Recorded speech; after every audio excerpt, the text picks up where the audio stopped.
1976. Well, shooters and reloaders out there, got a treat for you. We got another shooter here at the range. His name is Frank, and he has this beautiful Marlin Model 39A from 1975 that he bought. And how much you pay for it? $75. He paid $75 for this rifle back in 1975. How appropriate. And you see what he did there? He put a taller front sight on it because he actually had peep sights on it. But the thing is, his vision kind of deteriorated a little bit as time went on, so that caused him to want to put a scope on it. So he's got a nice Nikon Pro-Staff.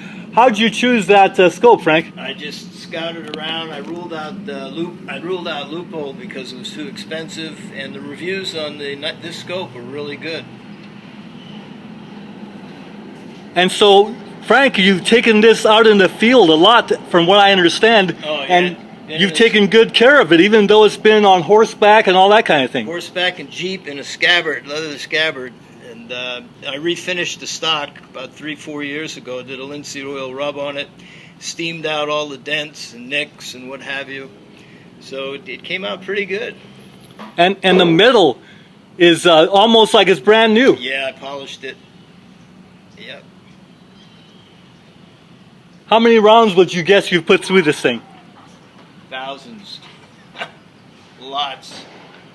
Thousands of rounds through this Marlin Model 39A. It's a really American classic when you think about it. It is. I guess it's it's been in production longer than almost any other rifle.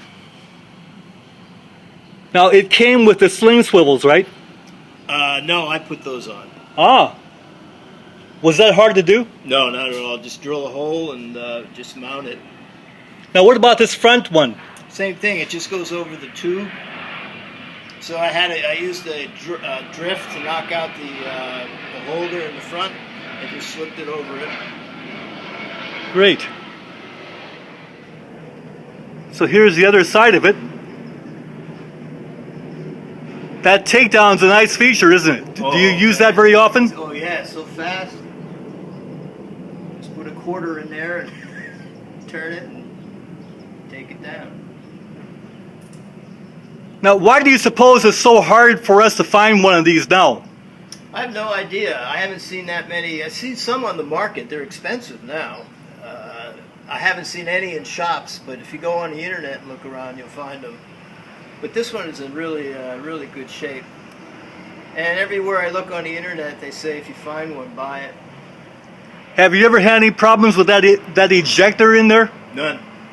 None. The only problem I had with it is if the rifle is tilted up. In other words, if the round going into the chamber isn't level, sometimes it gets hung up. But for the most part, that's not a problem. Is there any one brand of ammo that likes over others? No, not that I know. Well, thank you so much, Frank. My pleasure.